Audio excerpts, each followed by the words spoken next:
Chapter 3, The Destructiveness Cure. "Who's been monkeying with the lawnmower?" shouted Mr. Phillips from the garage. "Did you call, Hearthrug dear?" Hearthrug? Honestly, I think they draw these names out of a hat, said Mrs. Phillips from the vegetable garden where she was weeding her radishes. "Yes, I called," said Mr. Phillips. "Who has been fooling with the lawnmower? One wheel is missing, the bolts are gone from the handle, and there are ball bearings all over the garage floor." "Oh dear," said Mrs. Phillips, getting up off her knees and sighing deeply. "I suppose it was Jeffy. He was playing in there yesterday." "Tell him to come here," roared Mr. Phillips. "I can't," said Mrs. Phillips. "He's gone to spend the day with Billy Robinson." "Call up the Robinsons," growled Mr. Phillips. "Call up the Robinsons and tell them to send our destroying angel home." "I can't," said Mrs. Phillips, coming into the garage. She bent over and started to gather the ball bearings up in her gardening basket. "Leave those alone, Sybil," said Mr. Phillips. "Leave those for Jeff. I've had just about enough of his destroying things. From now on, and starting with this lawnmower, he is putting things back together." "But Hearthrug, dear, do you think he can?" asked Mrs. Phillips, looking at the garage floor, which was littered with about 400 tiny lawnmower parts. "I don't care whether he can or not. He's going to," said Mr. Phillips, his eyes blazing. "Go call the Robinsons." "It won't do any good," said Mrs. Phillips, "because Orris Root Robinson Orris Root has driven the children to Green River Falls for the day. They have taken a picnic and won't be home until 8 o'clock tonight." "Well," said Mr. Phillips, "that's a fine state of affairs. Gone on a picnic. A reward, I suppose, for tearing the lawnmower to pieces. That's the trouble with children today. When they misbehave, they are not punished. They are rewarded." "Now, Hearthrug," said Mrs. Phillips, "please be reasonable. I didn't send Jeff to the Robinsons as a reward for taking the lawnmower apart. I didn't know he had. I sent him to the Robinsons because Orris Root called and invited him. Today is Billy's 10th birthday, and the picnic is his party. Now, as long as you can't cut the lawn, why don't you just go and lie down in the lawn swing? I'll make you a pitcher of lemonade." "All right," said Mr. Phillips. "I was really too tired to cut the lawn anyway. Say, as long as you were in the kitchen, how about making me a root beer ice cream soda?" "Of course, dear," said Mrs. Phillips. "And would you like a bologna sandwich to go with it?" "I guess so," said Mr. Phillips, walking over and sinking weakly down into the lawn swing. "But be sure and put plenty of mustard on the bread. Use that Russian rye I brought home yesterday, and don't forget the dill pickles." "All right, dear," said Mrs. Phillips. "And Sybil," called Mr. Phillips as Mrs. Phillips went into the kitchen, "better make it 2 sandwiches, and don't forget the lettuce and mayonnaise." "Yes, dear," said Mrs. Phillips. After Mrs. Phillips had made the sandwiches using plenty of mustard and not forgetting the lettuce and mayonnaise or the pickles, she got out the ice cream and the root beer for the root beer ice cream soda. Then she opened the cupboard where she kept her electric blender. The cupboard was empty. The blender was not there. Could I have loaned the blender to someone? Mrs. Phillips wondered, opening cupboard after cupboard. Going out on the back porch, she called to Mr. Phillips in the lawn swing. "Hearthrug, darling, do you remember my loaning my electric blender to anyone?" "If you did, it was either this morning or after 12 o'clock last night," said Mr. Phillips, "because I made myself a chocolate malt at 11:30 last night." "Oh, of course, I remember," said Mrs. Phillips. "And you didn't wash it and left the drain board half an inch deep in chocolate syrup, malted milk, and melted ice cream." Mr. Phillips closed his eyes wearily. Going back in the house, Mrs. Phillips again began her search for the blender. Finally, after half an hour, when she realized it just wasn't to be found, she ran across the street to borrow Mrs. Harpoon's blender. Mrs. Harpoon said, "Certainly you can borrow my blender, Sybil, but I thought Jeffy said he had yours fixed. He was working on it early this morning." "Where was he working on it?" asked Mrs. Phillips. "Out in our garage," said Mrs. Harpoon.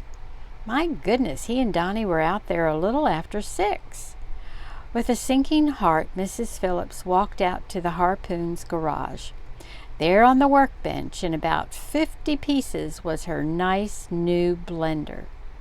She said, "Do you have a paper bag I can borrow, Heather?" "Certainly," said Mrs. Harpoon. "My, but that little Jeffy of yours is a wonderful mechanic. Really, I think he is a genius. He is so thorough." "He is thorough, anyway," said Mrs. Phillips, gathering up all the tiny little parts of the blender and putting them in the paper bag.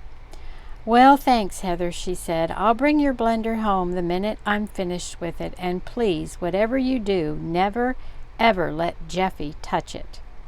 Mr. Phillips was pretty cross at having to wait so long for his lunch, so Mrs. Phillips didn't say anything to him about the blender. Instead, she put the paper bag in the cupboard and wrote a note on her shopping list: "Take blender parts back to store to see if it can be fixed." After he had had his lunch and a restful nap, Mr. Phillips felt much better and decided to try and put the lawnmower back together himself. Humming, he went down to the basement to get his tools. A minute later, he came roaring into the kitchen, his face purple, in his hands the pieces of his brace and bit, and the pieces of his level. "Look!" he shouted. "Just look! My best tools, and they are ruined."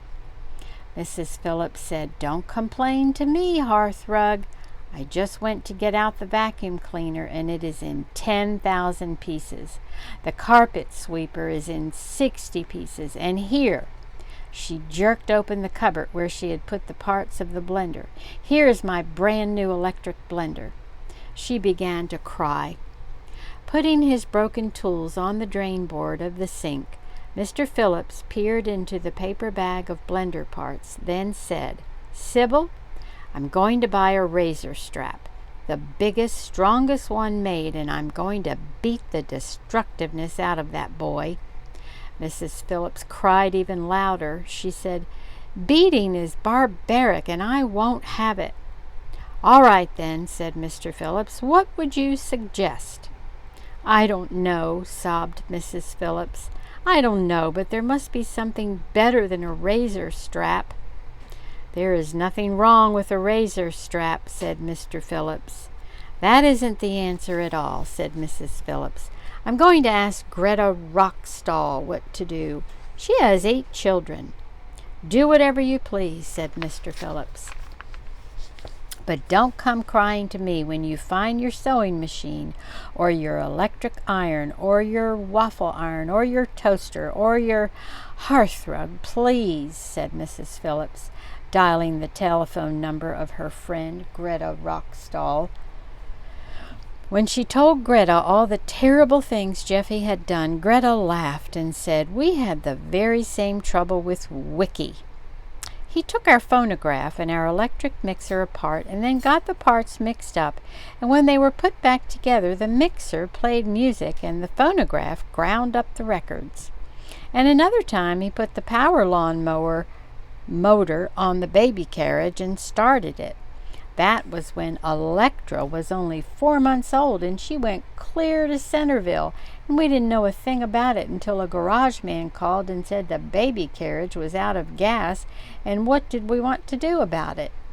He got our name from Electra's identification tag. Oh my goodness, that's the most terrible thing I ever heard of, said Mrs. Phillips.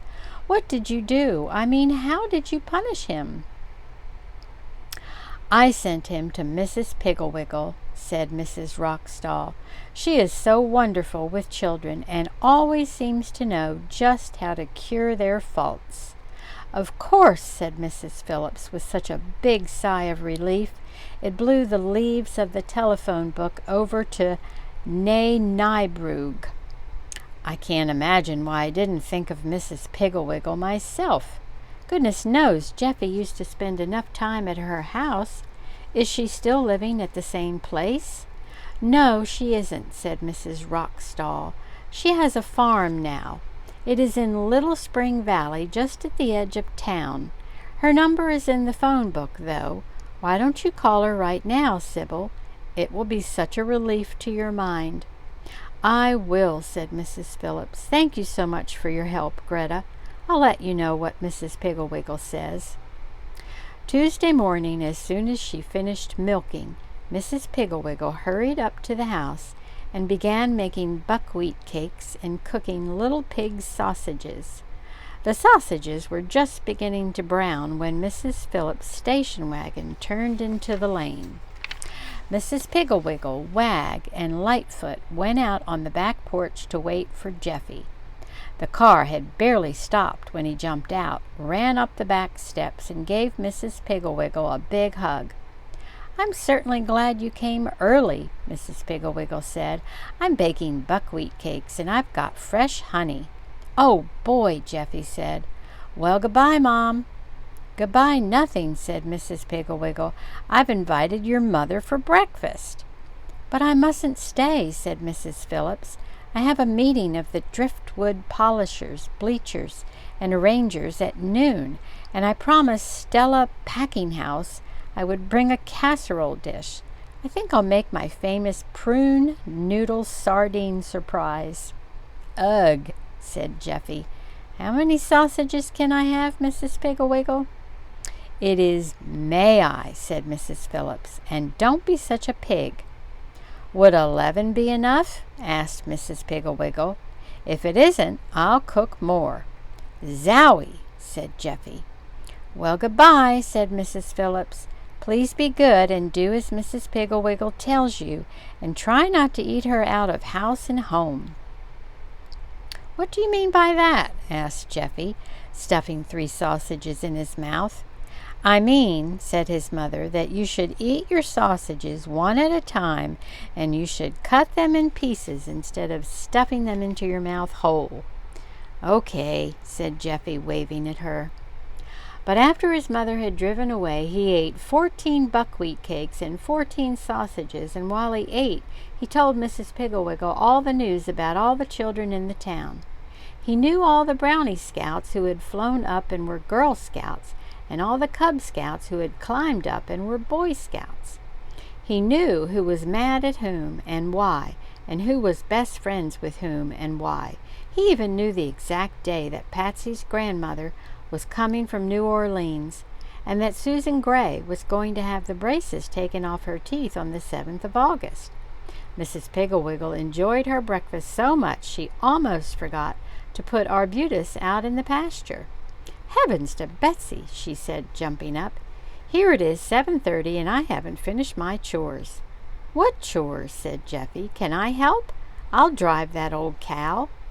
So he and Mrs. Pigglewiggle went down to the barn, and while Mrs. Pigglewiggle cleaned up the milk room, he turned Arbutus into the south pasture, petted Clematis and the lambs, fed Fanny, and watched the piggies. He enjoyed himself very much. Then Mrs. Pigglewiggle had to go up to the house and order some more calf meal, and so she told Jeffy to amuse himself until she came back. He amused himself by undoing all the straps on Trotsky's bridle, taking the stirrups off the saddle, taking the pins out of the wheels on Mrs. Piggle-Wiggle's old farm cart, and with the blade of his pocket knife loosening the screws that fastened the hinges on the door to Fanny's pen. When Mrs. Piggle-Wiggle came back, she handed Jeffy a small toolbox. She said, "This is my toolbox. I understand you are very good at fixing things, so while you are visiting me, I'll just put you in charge of the tools, and when anything gets broken, you can fix it." "Oh boy," Jeffy said, "I like to fix things." "That's splendid," Mrs. Piggle-Wiggle said. "While I gather the eggs and feed the chickens, you take a look around and see if anything needs fixing." So Jeffy took the toolbox and went importantly up to the watering trowel, and in no time at all he had broken off the faucet handle so that it was impossible to turn the water either off or on. Then he went up on the back porch, took the pump all apart, undid the doorbell so that it wouldn't ring, dismantled a small churn, loosened the screw eyes that held up the porch swing, and finally took apart the toolbox itself, which was metal and put together with very nice hinges. He was sitting in the sunshine taking apart his Mickey Mouse wrist watch when Mrs. Piggle-Wiggle came up from the barn. She said, "Did you find anything that needed fixing, Jeffy?" "Yeah," he said. "The faucet of the watering trowel worked kind of hard. I tried to fix it, but I kind of broke off the handle." "That's too bad," she said, "because we can't get a new handle until we go to town Thursday. However, until we get a new handle, you can pump water here on the porch and carry it down to the trowel. The buckets are there on the bench." "Well, you see, said Jeffy. "I figured the pump wasn't working just right, and so I took it apart, and I'm not sure I can put it back together." "Oh, mercy," said Mrs. Piggle-Wiggle, walking over and looking at the pump, which was strewn all over the bench. "Well, in that case, I guess you'll just have to carry water from the spring. It is up behind the house. You go out past the woodshed and follow that little trail until you get to it. Here, you had better take 2 buckets." She handed Jeffy 2 12-quart milk buckets. Whistling rather than tunelessly, he jumped off the porch. Whistling rather tunelessly, he jumped off the porch and ran across the backyard. "Hey, this is fun," he said to himself. "I bet that old spring's got bullfrogs in it and maybe a big swimming hole." He started up the path. It was very narrow and overgrown with blackberries and nettles. "Hey, ouch!" Jeffy yelled as a blackberry vine grabbed him around the arm and made a long red scratch on his flesh. He hit at the vine with the bucket, and a nettle bent down and stung him on the back of the neck. "Hey, this is awful," he said as a mosquito bit him on the nose. "Why doesn't somebody cut this old path?" "Because we seldom have to use it," said Mrs. Piggle-Wiggle from behind him. "Here, let me by, and I'll sickle you a path. I had better make it nice and broad because you will be using it a great deal. Animals drink an enormous amount of water, you know." The spring was pretty. It bubbled coolly, and Jeffy did see a big bullfrog, but the path down to the spring was slippery, and there were lots of mosquitoes, and with a bucket of water in each hand, he couldn't slap at them. Once he tried, but the water slopped over and filled his shoe. He found that water is the heaviest, sloppiest, hardest thing in the world to carry, and what was worse, Trotsky alone could drink a bucket with one slurp. All the long, hot afternoon, Jeffy staggered back and forth from the spring. He was hot and itchy and stung all over with nettles. Then he had an idea. Ho, ho, he had it. He would hitch Trotsky to the cart and drive back and forth from the spring. Gosh, with Trotsky he could carry 4 10-gallon milk cans of water at a time. This would be easy.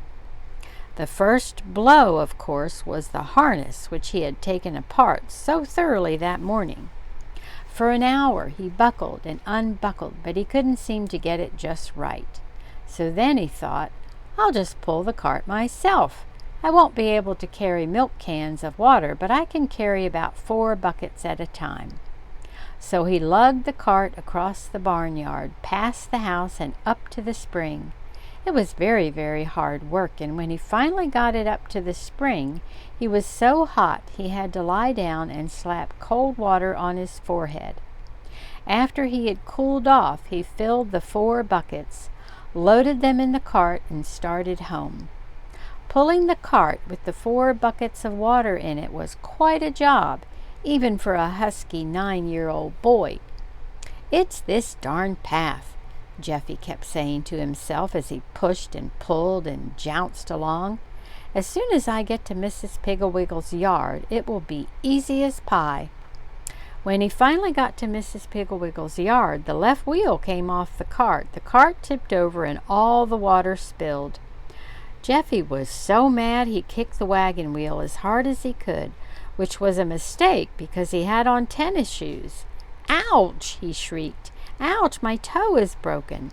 Help! Help! I'm in agony. What in the world is the matter? Asked Mrs. Piggle-Wiggle from the porch, where she was shelling peanuts for peanut brittle. My toe! Jeffy yelled. I've broken it. Well, come here on the porch and let me take a look at it, said Mrs. Piggle-Wiggle. The toe was very red and swollen, but Mrs. Piggle-Wiggle wiggled it and said she didn't think it was broken. She made Jeffy lie in the hammock and gave him 6 large, fresh ginger cookies and a glass of lemonade for medicine. He said he felt much better right away. As soon as she finished the peanuts, Mrs. Piggle-Wiggle called up Mr. Larson and asked him if he had a spare faucet or perhaps could fix her pump. He said he would be right over. Mrs. Piggle-Wiggle met him at the barn and talked to him for quite a while in a low voice. Then he came up, lifted Jeffy out of the hammock and carried him down to the watering trough, set him down on his good foot and said, Now, son, I'll tell you what to do, but you're going to fix this faucet. After all, you are strong enough to take it apart, so you should be smart enough to put it back together. Now first, you take this Stilson wrench. When Jeffy had fixed the faucet and had filled the watering trough, Mr. Larson carried him up to the porch and sat him on the bench by the pump. Now, son, he said, you're going to learn how to fix a pump. By the time he had taught Jeffy how to fix the pump, Mr. Larson had to go home and milk. He said, It's all right, though. I don't think you'll need me for anything else, Mrs. Piggle-Wiggle. This young feller is pretty handy with tools. Thanks, Mr. Larson, Jeffy said, scratching a big mosquito bite on his leg. Thanks ever so much for showing me how to fix the faucet and the pump. That's all right, Jeffy, said Mr. Larson. Someday you can come over and help me with my tractor. As soon as my toe gets well, Jeffy said, I'll ride Trotsky over. Then he remembered the bridle, and his face turned brick red. He said, Say, Mrs. Piggle-Wiggle, are there any kind of instructions about putting bridles together? I mean buckling the right pieces to the right pieces? Mrs. Piggle-Wiggle laughed. She said, I guess there are, Jeffy, but I don't happen to have any. However, after supper, I'll bring the bridle up here and show you how to put it back together. While Mrs. Piggle-Wiggle was milking, Jeffy limped over to the step, sat down, and put the toolbox back together. Then he put all the tools neatly away. He felt better somehow. Then he remembered the churn, and he fixed that. He was working on the doorbell when Mrs. Piggle-Wiggle called him to supper.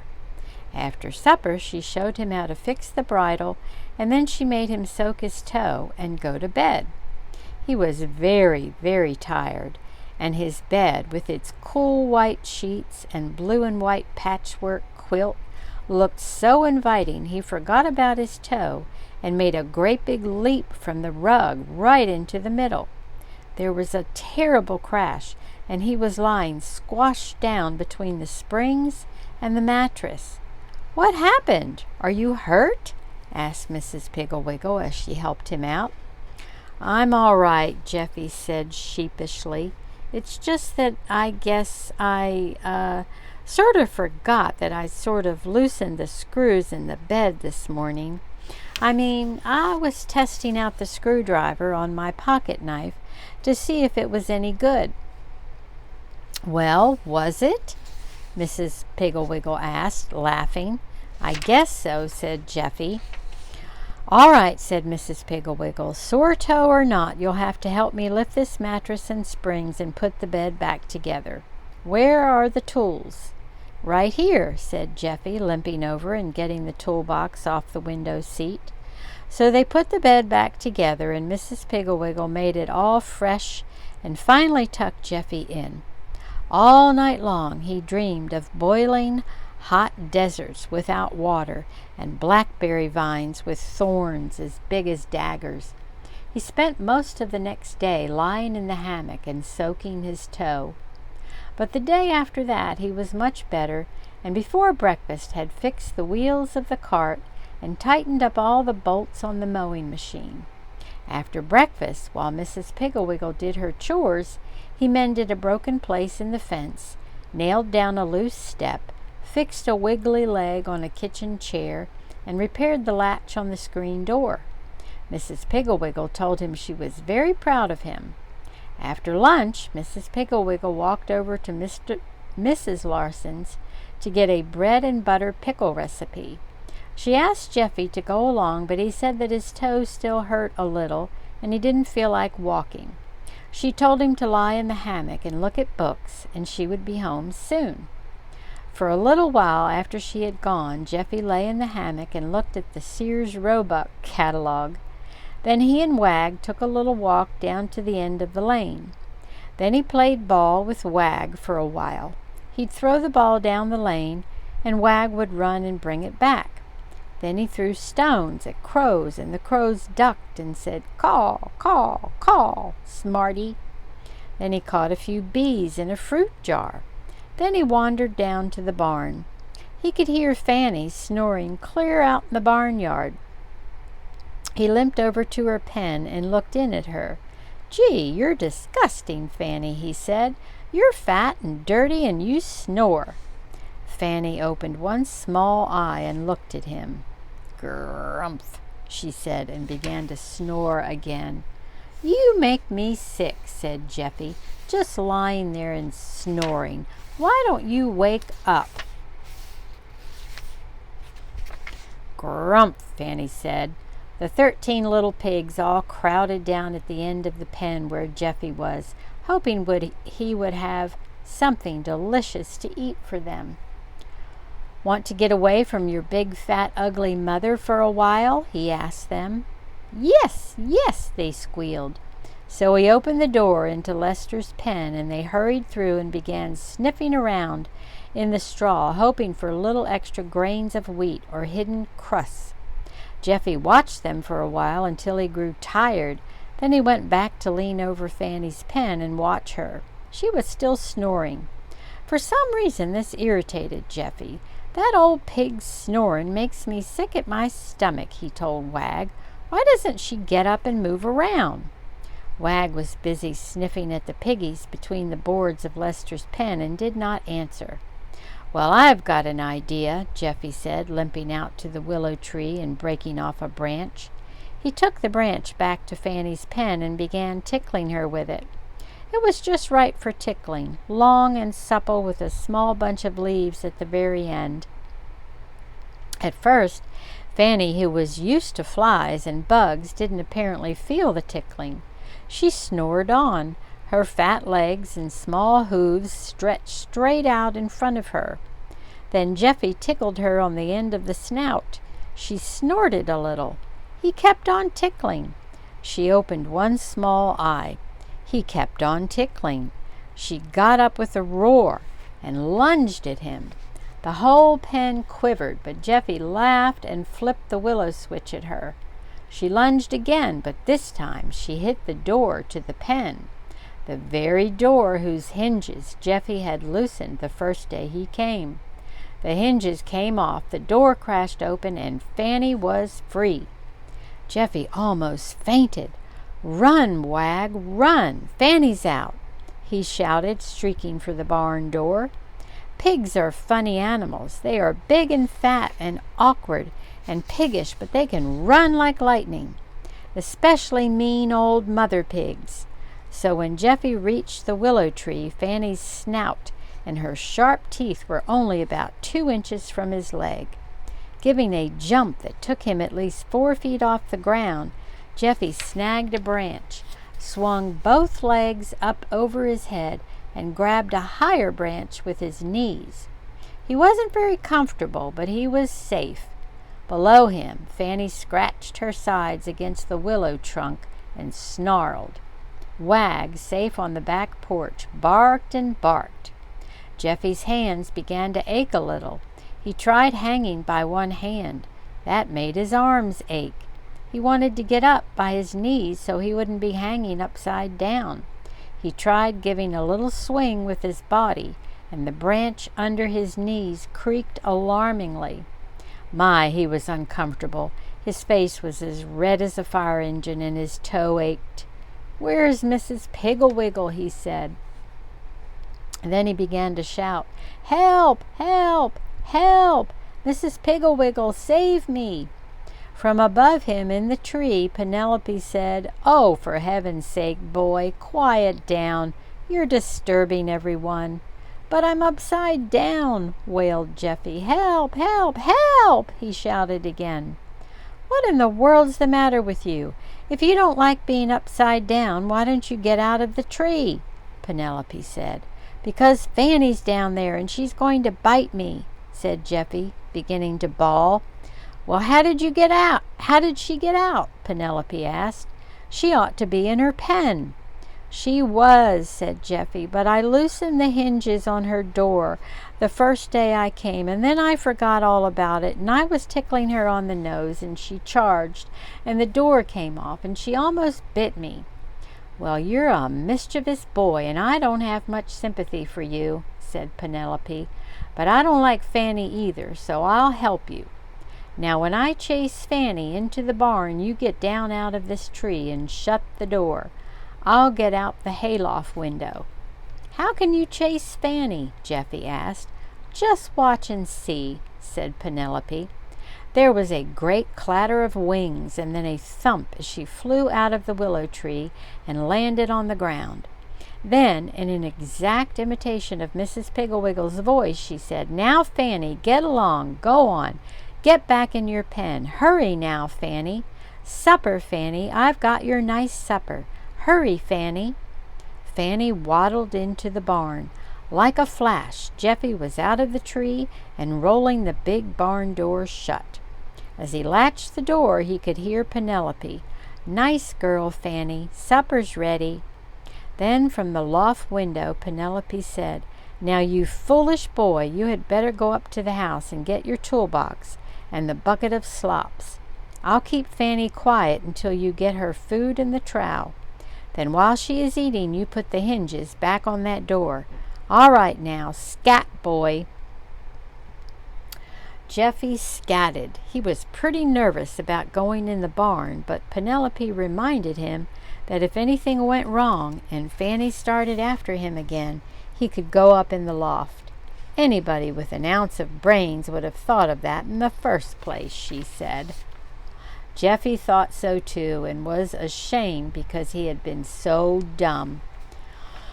So, carrying the bucket of slops in one hand and the toolbox under his arm, he squeezed through the barn door and tiptoed over to Fanny's pen.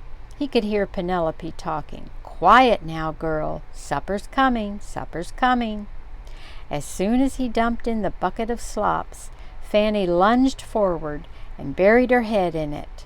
"Now," Penelope said, "quick, the door. Stand it up and fix those hinges." Jeffy's hands shook so the screwdriver kept jumping out of the slot in the screws, but finally he had one hinge on tight.